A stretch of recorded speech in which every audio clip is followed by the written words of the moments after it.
Quarterback Drew Allar was named Big Ten Offensive Player of the Week, which I know a lot of people were probably looking at that Ohio State game to see how things played out between Ohio State and Indiana, both teams opening up Big Ten play. And starting quarterback Kyle McCord was good, but not great. And then you look at Drew Allar, another guy who within the conference getting his first chance to be the guy. And Drew Allar was great.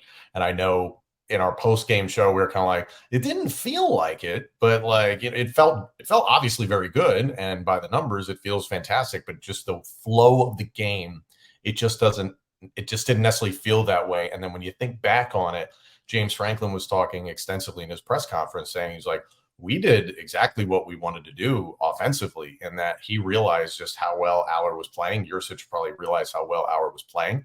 And it was a situation where Franklin articulated is that he's not looking for one specific guy. He is looking for the open man, and he doesn't go for the quote unquote sexy route or the sexy play, meaning the route that would gain the most yards or go for a touchdown or whatever, or the one that he likes to throw the most, none of that stuff. He goes where the open man is. And Allar was poised, calm, collected.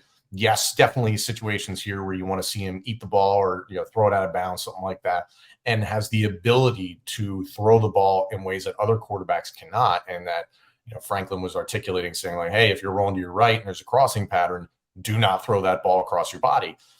And it's not to say that Drew Allar gets the green light to do that every time, but it's like, no, like he can pull off some of that stuff, which is crazy. It's really crazy. I think when you hit on an interesting point, especially when we talk about quarterbacks with elite arm talent. The one thing that always scares me with quarterbacks with elite arm talent is like, what do they want to do with that arm talent? They start to get a little undisciplined with the decision making, and sometimes even just how confident are they in the outside parameters? Because growing up in high school football and different things, like you can lean on your arm to make big throws, make bad reads, and just kind of out throw the coverage or do whatever you need to do, force balls in there, and that comes with a level of confidence when you have that type of skill set. So I was very impressed, like even more going back and looking at his game. I remember that first, obviously we talked about that play action pass. I think at the beginning of the game, we had the stripe to Keandre, just the way the whole play, right? The play action, reading the rush, extending the pocket, stepping up. But the one thing that I just wanted to bring attention to is you're talking about making those not simple passes, but the smart passes along throughout the game. But to be able to make that throw and the way he made that throw, it was like a 45-yard like bullet like on the move, like a bullet to Keandre. And I mean, I'm talking about didn't come probably above someone's chest and just kind of hit him. And like that type of arm talent you don't typically see mixed with decision making, the movement in the pocket and all those different things. Reminded me a little bit of like a Ben Roethlisberger. I grew up in Pittsburgh, so seeing a big guy move around, extend the plays and hit guys on the run, a lot of outside floods. We talked about the levels concept that Mike likes to run and different things of that nature from the offensive concepts. But I mean, he looks like he has a very deep bag when it comes to skill set and just moxie, standing in the pocket and moving around and extending plays. And for him to be his first starting game, essentially coming into the season, it's quite impressed.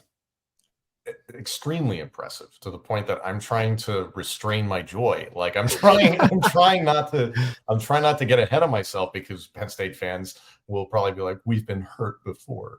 But you just want to, take things one step at a time. But I guess that's what I'm trying to temper those expectations, not even temper those expectations, but something to rest on. So you're not getting overconfident. Cause decision-making is a trait that is someone's personality. If he had bad decision-making skills or he was all over the place, it would have showed this week. I mean, night game, white stripe out, all those different things. Like that's when, if someone isn't built in or like have some poise to their game, that's when you would see bad decision making. Even when we talk about holding the ball a little bit, sometimes when he was holding the ball or even when he was throwing away, his arm talent gets him away with some of those different type of passes, like when he threw it out of bounds and throwing it at, I forget what the running back was, but just throwing it high and out of bounds and not taking a sack. Those different type of things from my perspective is it creates, how can I say it? It creates a level of comfort in what you can do with your playbook, and especially when you're saying like hitting the open guy. And you've seen that with Keandre having 4 for 123. You have, I can't remember the numbers, but McClain Trey Wallace at 7 for 72, I think. 7 for 72, and we barely mentioned them, right? So like just those type of like distribution skills with the talent level, it excites me.